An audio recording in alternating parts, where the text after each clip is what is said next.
Welcome, fellow watchers, to Off the Cuff. In this series, I will provide a short overview of a movie or a show. After a quick synopsis of that installment, I will cover details or moments that I find particularly interesting. I will not give spoilers to future episodes or installments in this series. Hello again, watchers. In this installment, we cover episode 2 of season 1 of Buffy, The Harvest. Here's what happens. Buffy manages to break free from the clutches of the legend, Brian Thompson, because of the cross she had on her necklace. She then chases after a coven of vampires across the cemetery, saving Willow and Xander again.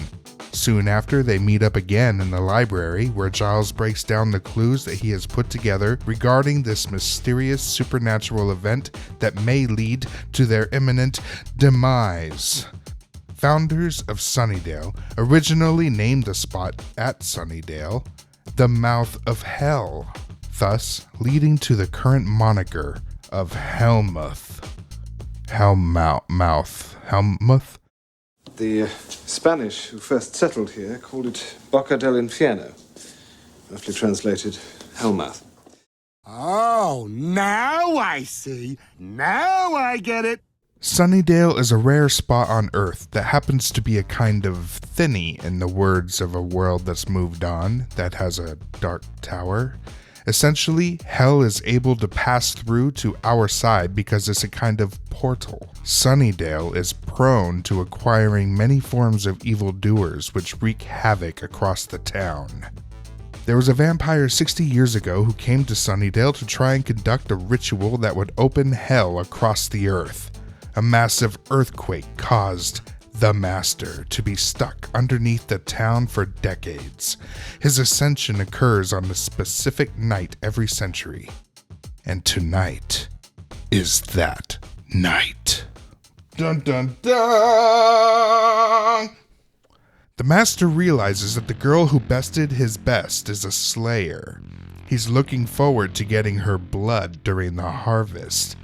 They will use Xander's friend Jesse as bait to lure Buffy into the underground and take her blood, which would suck, literally.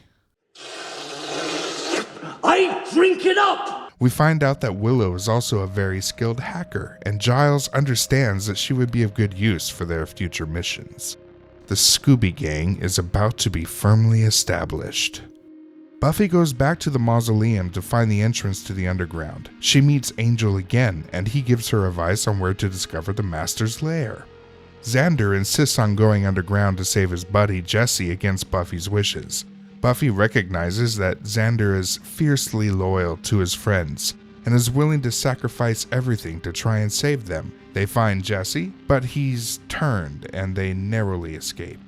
Leading into the evening, Buffy is at home preparing to gather her supplies and gear to fight some vamps at the nearby club, the Bronze.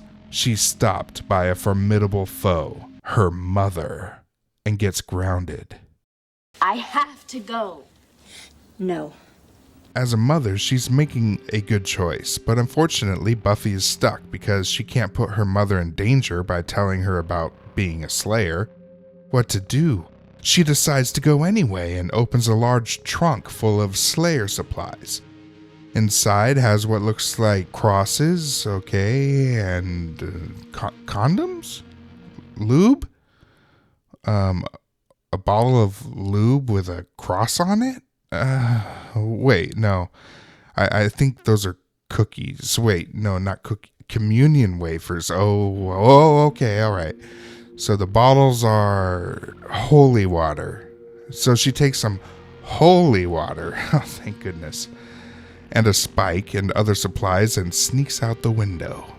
Brian Thompson, Darla, and a bevy of vamps crash the Bronze and begin the blood-sucking regeneration process by holding everyone hostage and feeding off of them. Oh, but to be in high school again. Those good old days.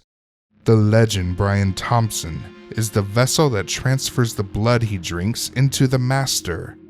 Buffy shows up to crash the party crasher's party. She kills Brian Thompson before he harvests enough blood to give the Master full regeneration. The Master screams no and is still stuck underground. The next day, Buffy overhears people talking, and Cordelia mentioned rival gangs were fighting at the Bronx last night and was trash-talking Buffy a bit because she's mean. So, this establishes that people will accept whatever rationale that hides the horrors of the reality they face. Good cover for the fully formed Scooby Gang to continue with their mission to fight the evils that pop up in Sunnydale. Excessive not studying. The Earth is doomed. My thoughts. I think it was a fine, charming episode. Wow, 2 episodes in a row during season 1 that I liked. I didn't expect that.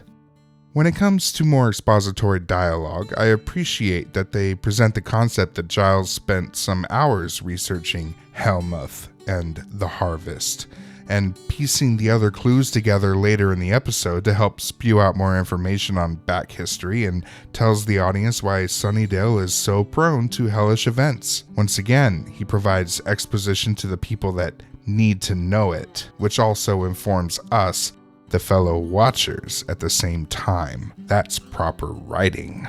I like when that is done well, unlike these days where 2 people are telling each other's history about what they did together, and I keep going, why is this dude telling her exactly what happened to the 2 of them when they were off screen? She knows this already. This is trash. Moving on.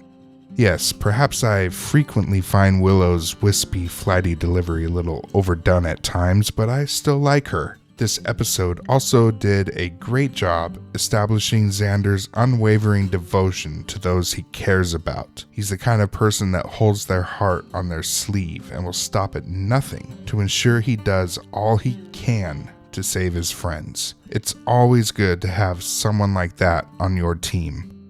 And with that, fellow watchers, comes the conclusion of my overviews of episode 2, The Harvest.